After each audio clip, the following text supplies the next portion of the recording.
बहुत बहुत धन्यवाद भाई नेविल, आप बैठ सकते हैं। मैं इसे विश्वास करता हूँ कि यह एक बार कहा गया था कि मैं आनंदित हुआ जब उन्होंने मुझसे कहा, आओ हम प्रभु के घर में चलें। अब हमें खेद है कि हमारे पास जगह नहीं है या बैठने का कमरा नहीं है उन सब के लिए जो उपस्थित हैं, और शायद आने वाले सप्ताह में स्थान बढ़ाएंगे आने वाले लोगों के लिए जो सभाओं को सुनने आते हैं। लेकिन इस विशेष समय का इसका जो कारण था कि मेरे हृदय में पवित्र आत्मा ने दृढ़ विश्वास की यह चेतावनी दी थी कि इस दिन में कलीसिया के पास यह संदेश होना चाहिए, क्योंकि मैं सोचता हूँ कि यह बाइबल का सबसे अधिक समझने वाला संदेश है, क्योंकि इस समय पर यह मसीह को उसकी कलीसिया में प्रकट करता है। तब किसी के पास विश्वास नहीं हो सकता है या नहीं जानता हो कि वे क्या कर रहे हैं या वे कहाँ जा रहे हैं, जब तक कि उनके पास कुछ न हो, कुछ तो ऐसा ताकि अपने विचारों को आधार बनाए और विश्वास पर हो। इसलिए यदि वचन इन अंतिम दिनों में और समय की परिस्थिति में मसीह को हम पर प्रकट कर चुका है, यह हमारे लिए अच्छा होगा कि इसे ढूंढे और जाने कि हम कहाँ पर हैं। अब हमें खेद है कि हमारी कलीसिया ज्यादा बड़ी नहीं है। किसी दिन हम ऐसा होने की आशा करते हैं, और इन पिछले 4 दिन में विशेष रूप से प्रकाशित वाक्य की किताब के ऐतिहासिक भाग पर इसे अध्ययन कर रहा हूँ। मैं उन चीजों से होकर गया हूँ जो मैंने कभी नहीं सोचा था कि वास्तव में कभी ऐसा हुआ था, और ये यहाँ तक मेरे लिए एक एहसास को लाया। इस 7 कलीसिया युग के बाद मैं इस पर से होते हुए आया हूँ। मैं एक और ऐसी ही श्रृंखला को लेना चाहता हूँ, सच्ची कलीसिया और झूठी कलीसिया एक साथ, और बस इतिहास और वचन के जरिए से ले लूंगा। जैसे एक बार मैंने प्रयास किया था एक उपदेश पर लेने के लिए सच्ची दाखलता और झूठी दाखलता जो बाइबल में पाई जाती है, और हम कुछ कुर्सियां लेने की कोशिश करेंगे। जब मैं सोच रहा हूं कि लोग बैठने का प्रयास करते हैं और हम इसे ले लेंगे, कुछ कुर्सियों को और ज्यादा लेने की कोशिश करेंगे, यहाँ पीछे कमरे को भरने की कोशिश करेंगे और बाहर और कुछ यहाँ वहाँ, ताकि हम सभाओं के दौरान कुछ और लोगों को बैठा सकते हैं। अब इस पर मैं आप में से हर एक से पूछना चाहूंगा जो इन बातों के बारे में वास्तव में दिलचस्पी रखते हैं, जो हर समय आते हैं कि हम इसे समझाने जा रहे हैं, और मैं उत्तरदायित्व नहीं होऊंगा या मैंने अपने आप में नहीं सोचा, उत्तरदायित्व नहीं हूं इस महान प्रकाशित वाक्य की किताब 7 कलीसिया युग, लेकिन मैं पूरी तरह से परमेश्वर पर निर्भर हूं, क्योंकि जैसे यह मुझे प्रकट करता है वैसे ही मैं इसे लेने के लिए आता हूं। स्वाभाविक इतिहास जो कि सबसे प्रमुख इतिहासकारों में से मैंने लिया, जिसके बारे में मैं जानता हूं। मैं ठीक अभी अपने अध्ययन के कमरे में बैठा हुआ था, लगभग 5 या 6 व्याख्याओं की किताबों को देखा, हिस्लॉप के two Babylon, Foxe book of the martyrs और अन्य महान किताबों को। जैसे मैंने नीसिन परिषद, उस पर लगभग 4 किताबें, हर एक किताब में लगभग 400 पन्ने हैं, और वहां नीसिन परिषद और सारे इतिहास हैं जिसे हम देख सकते हैं, क्योंकि इसके पीछे चुंबकीय टेप से हम 7 कलीसिया काल पर एक व्याख्या को लिखने जा रहे हैं, जिससे कि हम सारे संसार में भेज सकते हैं, क्योंकि हम अंतिम दिनों में हैं, हम अंत के समय पर हैं। यह मेरे हृदय पर कभी भी इतना ज्यादा स्पष्ट नहीं हुआ जब तक अंतिम चुनाव नहीं हो गए, और उसके बाद मैंने देखा कि हम कहां पर थे। तब पवित्र आत्मा मुझ पर प्रकट करने लगा कि लोगों को सचेत करूं और इस बात को रखूं, और मैं इस तरह पर्याप्त रूप से एक कलीसिया में यह नहीं कर सकता हूं। और तब यदि मैंने बैठकर और बस किताब को लिखा, मैं महसूस करता हूं कि यदि मैं पुलपिट पर गया और मसीहों के बीच में पवित्र आत्मा की प्रेरणा मुझ पर आ गई मेरी सहायता करने के लिए, तब मुझे इसके बाद किताब लिखने के लिए काफी बातें मिलेगी। मेरे इन बातों को टेप में से लेने के बाद, क्योंकि वहां टेप पर हमें इसकी प्रेरणा मिलती है। वे किताबें अवश्य ही एक तरह से थोड़ा सा स्पष्ट करेंगी, क्योंकि यहाँ पर हम उसमें बातों को डालते हैं जो हम टेप में नहीं डाल सकते हैं, और फिर हम अपने आप से दोहराने में बहुत समय ले लेते हैं, या मैं ऐसा करता हूँ, और फिर किताब में यह सब स्पष्ट हो जाएगा। लेकिन हम ये सब लेने का प्रयास करेंगे जितना हम कर सकते हैं टेपों पर। अब हर एक रात को साहित्य और इत्यादि की वे टेप भाइयों के पास होंगी, ठीक वहाँ इमारत के बाहर। अब मैं हो सकता है हर रात को यहाँ नहीं हो सकता हूँ। जैसे परमेश्वर की महिमा के लिए हमने अपने आप पर लेने का प्रयास किया है, ताकि 7 रातों में 7 कलीसिया के संदेश या 7 कलीसिया युग को लेकर आए, हर रात को एक एक युग को लेते हुए।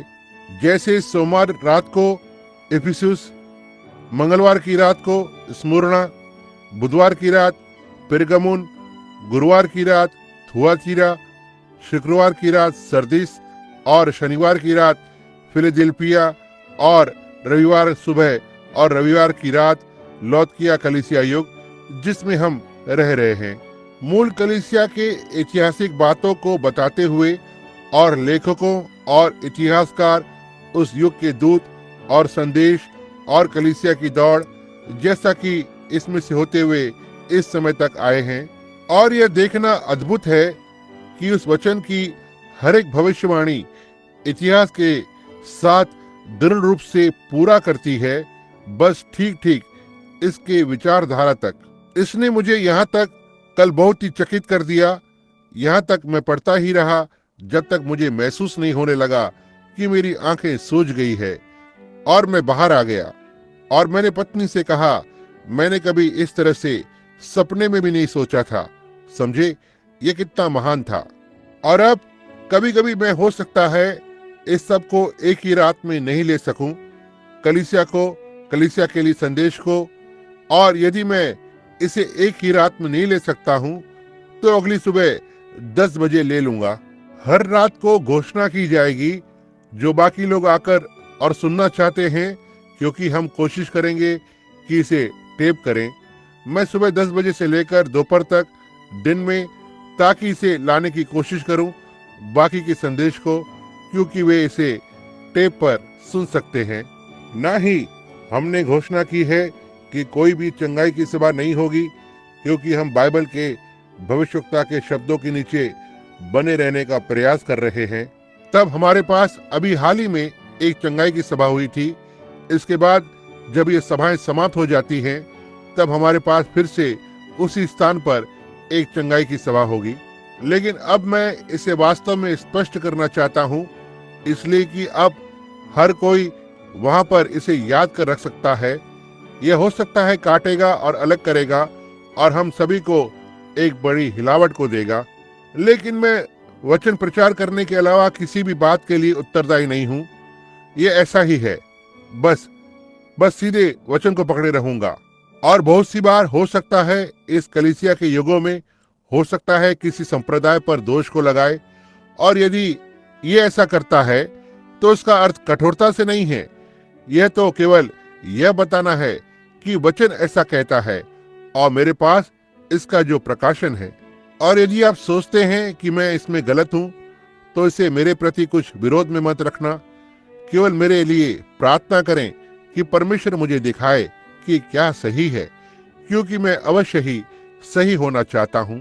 और फिर एक और बात, यह महसूस करते हुए कि मेरे पास जो जिम्मेदारी है इस तरह की एक सभाओं में लोगों को इसकी शिक्षा देते हुए, कि पवित्र आत्मा मुझे उन शब्दों के लिए जिम्मेदार ठहराएगा जो मैं इस पुलपिट में से कहता हूं। इसलिए आप देखते हैं कि हम इस पर कितना दृढ़ता पूर्वक पहुंच रहे हैं। अब मुझे यह कहीं तो और मिल गया होता था, लेकिन यह शिक्षा होने की वजह से तो हमारे बाहर सभाओं में जो सुसमाचार प्रचार करने वाले हैं, हम में से हर एक के पास एक विचार होता है या परख होती है, या जैसे जैसे युगों में से होते हुए किया गया है। और हमारे पास अपनी अपनी कलीसियाएं हैं, और हमारे कलीसियाओं ने हमें जो भी सिखाया है और हम क्या विश्वास करते हैं।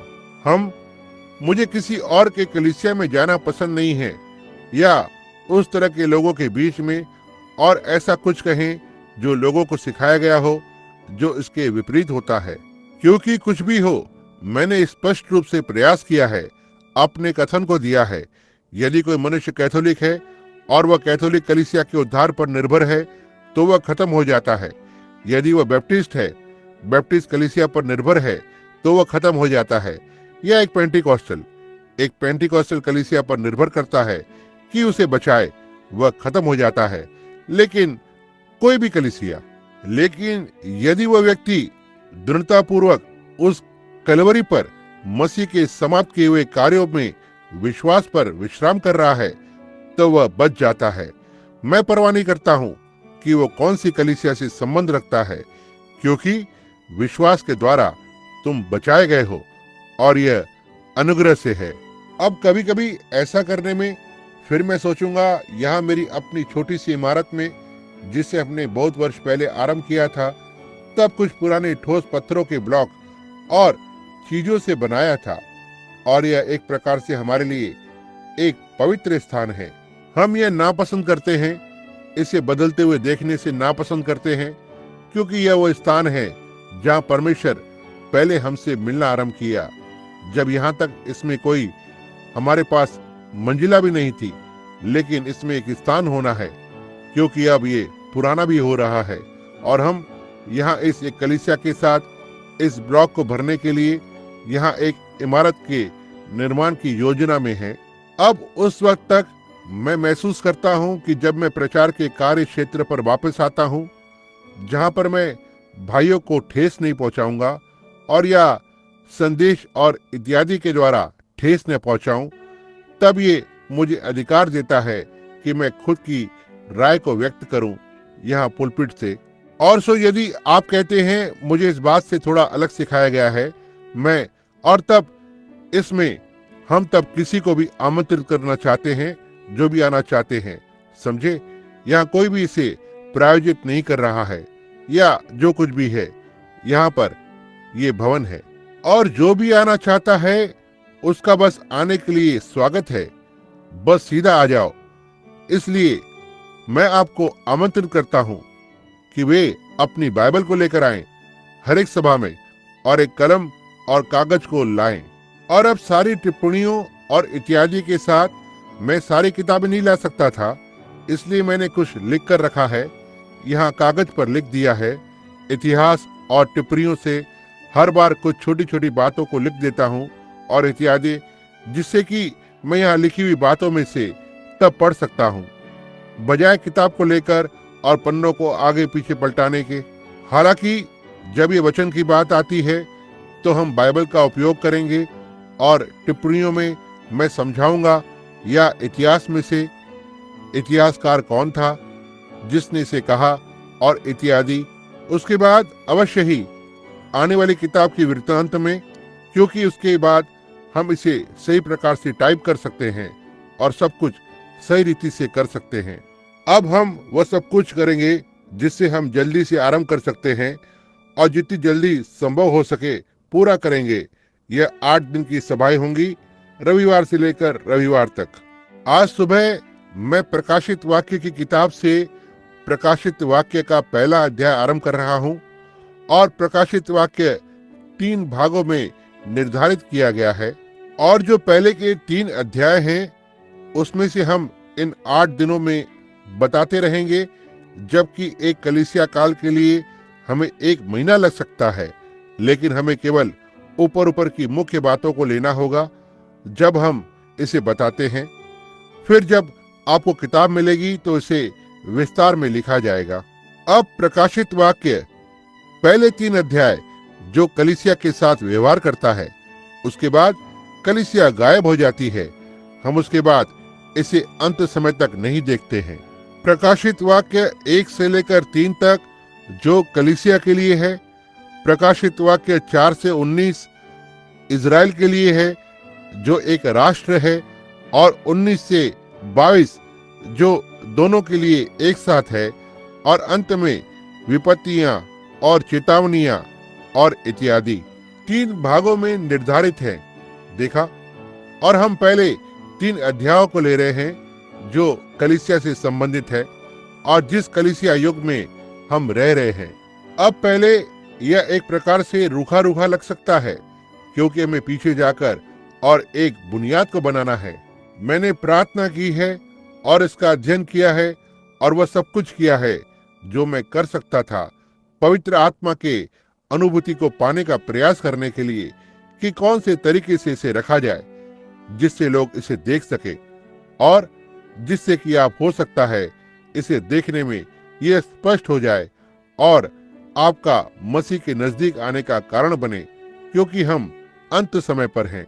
और यह एक ऐसी अद्भुत बात है, जैसा कि मैं इतिहास का अध्ययन कर रहा था, यह जानने के लिए कि उस कलीसिया का आरंभ कैसे हुआ और यह कैसे दूर हो गई और किस बात ने जगह ली थी, और यह देखने के लिए कि परमेश्वर का छोटा सा बीज उन हर एक युगों में से होते हुए आगे बढ़ा, लगभग पूरी तरह से बाहर आ गया उस एक स्थान से।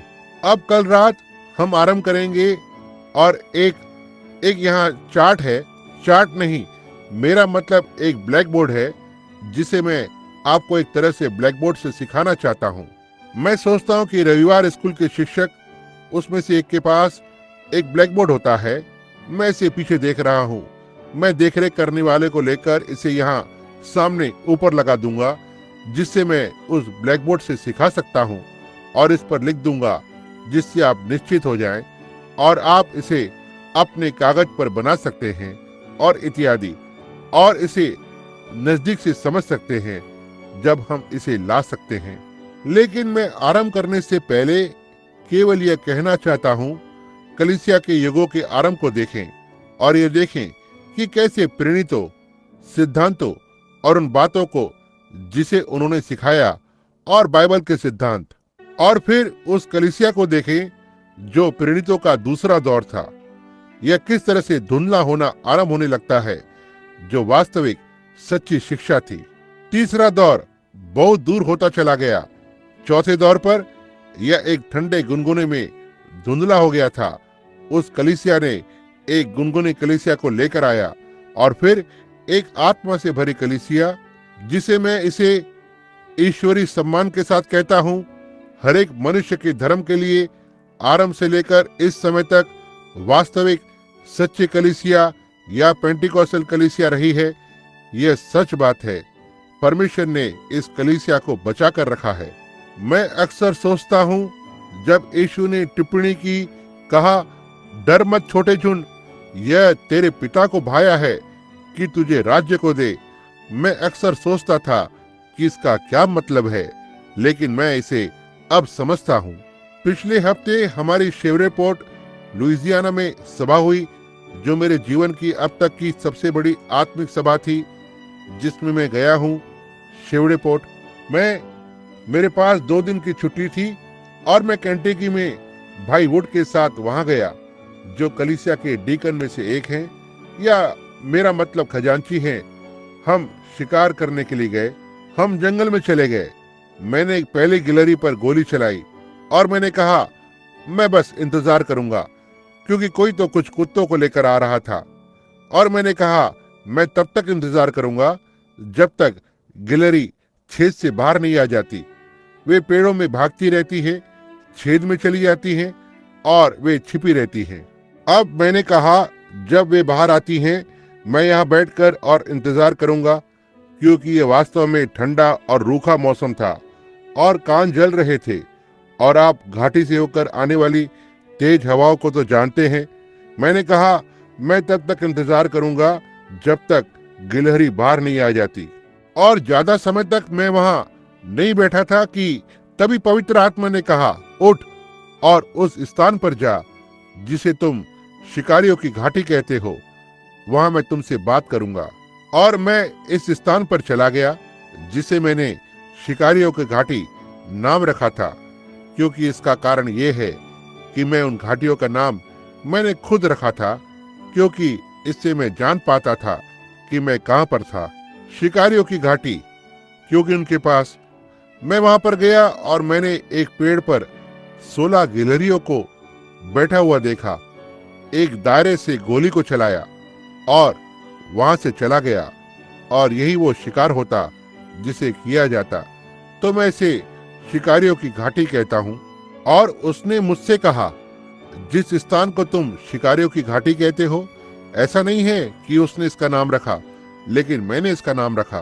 तब मैं उस घाटी की ओर बढ़ गया और एक सफेद बतुल के पेड़ के नीचे बैठ गया और लगभग आधे घंटे तक इंतजार किया और कुछ भी नहीं हुआ। मैं जमीन पर लेट गया, खुद को औंधे मुंह जमीन पर टिका दिया, अपने हाथों को फैला दिया। तब उसने मुझसे बात की, और जब उसने बात की तो वे वचन जो उसने मुझ पर प्रकट किए, यही वचन जिस पर हम आज सुबह आ रहे हैं,